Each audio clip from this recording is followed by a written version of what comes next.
Halo semuanya, selamat datang di channel AMS Service. Di video kali ini saya mau review solder T12 termurah ya. Ini saya beli di toko online dan asalnya dari Cina ya. Memang parah sih Cina, memang rusak pasar elektronik ya. Dan ini lampu ini tidak termasuk ya, ini lampu saya buat untuk lampu meja. Kita fokus ke soldernya aja teman-teman. Oke, ini saya bersihkan dulu ya. Oke, kita fokus ke solder aja. Kita dapat apa aja ya di paket pembeliannya. Wah, oke, ini ada tatakan solder, mata solder, dan gagang ya. Dan ini tatakan soldernya kayak gini. Ada spon soldernya juga. Ini spon solder lumayan sih, tapi tatakan soldernya kayak tatakan obat nyamuk sini ya. Tapi ya lumayan lah, ada tatakan soldernya seenggaknya. Dan ini mata soldernya ya, mata solder T12.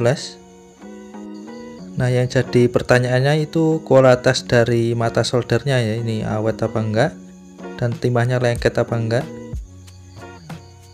Untuk ngetes awetnya sih butuh beberapa hari ya, biasanya dipakai beberapa hari, kalau jelek itu langsung keropos. Tapi kalau tipe T12 ini kebanyakan kalaupun solder murah itu awet ya, mata solder murah. Kalau teman-teman beli itu paling murah 30 ribuan dan paling mahal itu bisa 100 ribuan ya untuk mata soldernya aja. Oke, sekarang kita lanjut ke gagangnya. Ini gagangnya bening ya, rangkaiannya kelihatan. Oke, kita buka. Gagangnya dari plastik bening. Dan ini ada potensio pengatur panasnya ya. Ini ada angka tulisan 200 sampai 420 ya. Oh, ini ada sensor juga. Saya kira cuma bisa diatur panasnya. Ternyata ada sensornya juga. Dan apakah fiturnya sama dengan T12 yang mahal ya? Solder ini pakai input DC ya. Dan tegangannya 12 sampai 24 volt. Dan apakah adaptor 1 ampere ini bisa menghidupkan solder ini ya? Kayaknya soketnya sih sama ukurannya, soket DC. Dan untuk casingnya ini lumayan bagus ya, dan kelihatan tebal ya, kayak gini. Nggak kelihatan murah-murah banget. Tapi kalau dipegang ya masih kelihatan, masih terasa plastik biasa aja ya. Nggak kelihatan kayak plastik mahal kayak solder-solder yang original. Ini plastiknya cukup tebal, tapi kalau jatuh kayaknya pecah juga ya ini. Plastik akrilik. Kalau akrilik sih masih bagus ya. Oke, langsung aja kita pasang mata soldernya. Pasangnya ini cukup mudah ya, cukup dipasang seperti ini. Ini sudah presisi mata soldernya, tinggal kita tutup. Tapi kok rasanya ini dipegang agak besar gitu ya di genggaman. Apa karena saya kebiasa solder mini ya? Ini solder yang biasa saya gunakan kayak gini. Mungkin karena saya kebiasa gagang solder yang kecil gini ya, jadi gagang solder kayak gede banget rasanya. Tapi ukurannya nggak mengganggu banget sih, masih enak lah. Soalnya saya juga kebiasaannya pakai sehari-hari pakai yang ini ya, kecil kayak gini. Ini walaupun kecil ini mantap sih panasnya. Ini solder rakitan ya, kayak gini-gini semua solder saya teman-teman, kecil-kecil semua ya, karena cuma buat ngerjain HP.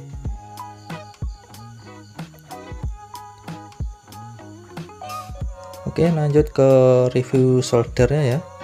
Langsung aja kita coba untuk fitur-fiturnya dan performanya seperti apa ya.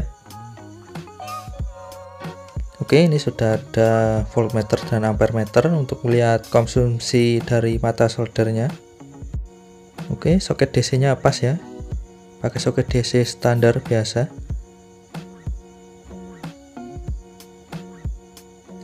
Oke, kita coba dulu tegangan 12 volt, lalu kita coba tegangan yang paling tingginya ya. Oke, langsung kita hubungkan ke sumber 12 volt. Ini pakai 12 volt 5 ampere ya sumbernya, power supply-nya. Oke, arusnya langsung naik 1 amperan. Oke, langsung turun ya, jadi sistemnya kayak gitu. Sama yang kayak dulu saya rakit ya. Untuk di detik pertama langsung arus tinggi, dan untuk suhu aktifnya di suhu yang disetting ya. Dan ini ada solder T12 yang pernah saya rakit dulu pakai kakang 936. Ukuran ujungnya sama ya, ukurannya sama persis sih ujungnya. Dan untuk pegangannya ini ukurannya juga sedikit lebih besar yang ini ya, yang T12 ada rangkaiannya. Oh, ini tidak ada tombolnya ya. Kalau ada tombolnya ini mantap banget ya, sebagai tombol booster. Oke, jika diangkat seperti ini langsung mode standby ya, jadi nggak ada timernya, jadi langsung mode standby. Kalau mendongak ke atas ya gagang soldernya, nah kayak gini. Kalau gagang soldernya ke bawah langsung aktif, arusnya langsung naik ya. Jadi sistemnya kayak gini ya. Jika ditaruh di papan, ditatakan soldernya kayak gini akan standby. Kalau madep ke bawah langsung aktif ya. Dan kita coba tunggu apakah ini bisa auto off. Saya penasaran juga soalnya. Oke, ini setelah saya tinggal sekitar 1 jaman, ini posisinya masih ada arus yang mengalir ya. Jadi ini tidak bisa auto off ya, tidak seperti solder orinya ya. Melihat harganya cuma 100 ribuan, ini dimaklumi lah ya, tinggal kita tambahin rangkaian otomatis sendiri. Oh ya, panasnya ini cukup panas kalau dipegang di mode standby, tapi ketimah ini tidak leleh ya. Dan di mode standby kita coba putar potensionya, apakah arusnya juga naik. Oh ya, naik sedikit ya, tapi sedikit banget, cuma 100-an bedanya. Oke, sekarang kita tes apakah bisa langsung panas seperti solder ori di mode standby ke aktifnya ya. Oke, langsung arus 1 ampere. Ini di tegangan 12 volt ya, dan di setting 300 derajat ini ya settingannya. Oke, tidak langsung panas karena 12 volt ya.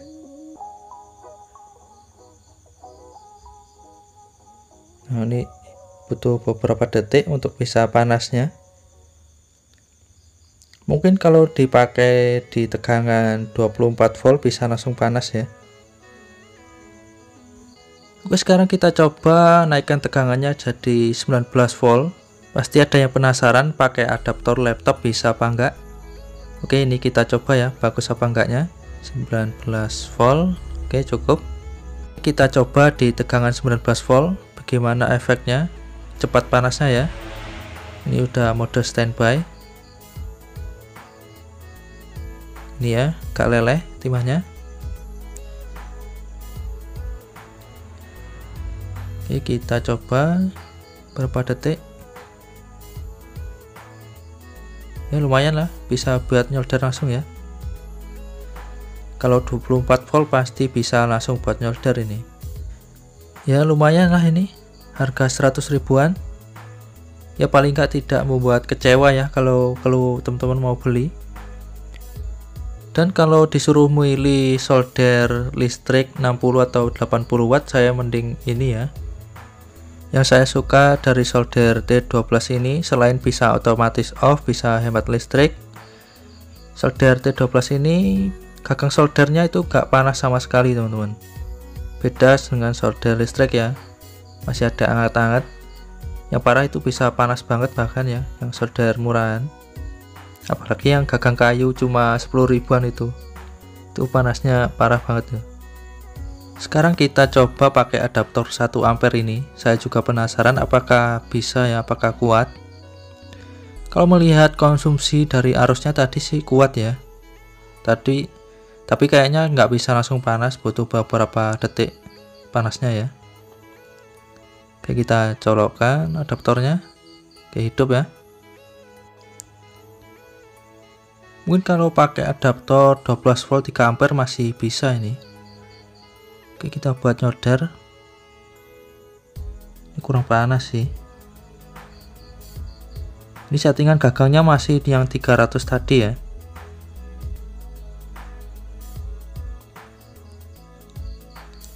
Mungkin kalau tegangan 12 volt ini tidak akurat ya. Panasnya yang di tulisannya. Kalau yang ringan-ringan masih bisa ya, kayak gini. Tapi ya nggak recommended lah kalau 12 volt. Tapi bisanya ya, bisa ya. Pakai adaptor 12 volt 3 ampere. Atau seperti tadi pakai adaptor laptop 19 volt. Atau lebih bagus lagi pakai SMPS 24 volt 3 ampere ya. 3 ampere atau di atasnya, minimal 3 ampere lah. Tapi jika teman-teman gak mau ribet, mau kepingin T12, bisa beli dari saya ya. Dan tentunya fiturnya saya tambahin, jadi ada fitur auto off jika tidak dipakai ya. Dan belinya bisa combo pakai power supply atau MBR jadi satu kayak gini. Dan ada beberapa versi, salah satunya kayak gini ya. Ini tombol untuk mengaktifkannya dan ada potensio untuk mengatur lamanya aktif 10 menit sampai 1 jaman ya. Ini buat power supply yang sampingnya. Atau versi yang full solder. Ini ada yang full solder pakai box yang segini ya. Ini fiturnya lengkap ya. Ada tombol, ada untuk standby aktif, ada LED indikator, ada angka suhu juga 0 sampai 450. Dan untuk gagangnya ini bervariasi ya. Ada kayak gini. Ini kabelnya anti panas ya. Jadi kena solder nggak leleh. Soketnya juga yang ori. Dan ada yang versi kayak gini. Ini kabelnya juga anti panas. Tapi isi dua kayak gini, kayak gini gak ada sensor ya. Tapi masih bagus kalau digunakan. Jadi ngidupinnya lewat tombol, bukan dari sensor. Dan ini gagangnya macam-macam bentuknya. Ini pakai 5 pin. Dan solder ini saya beli di Shopee ya, dengan harga 130 sudah sama ongkirnya. Nanti saya kasih link di deskripsi jika teman-teman mau beli ya. Ini sangat worth it sih, 100.000. Tapi bagi pemula 100.000 itu agak mahal ya. Tapi bagi teknisi profesional itu sangat-sangat murah banget sih. Karena solder yang jutaan juga banyak ya untuk teknisi profesional. Dan jika teman-teman khawatir ini awet apa enggak, ya bisa tunggu aja 1 bulan lagi saya update ini ya, mata soldernya masih awet apa enggak. Gitu aja video kali ini. Terima kasih banyak yang sudah menonton dan sampai jumpa di video selanjutnya.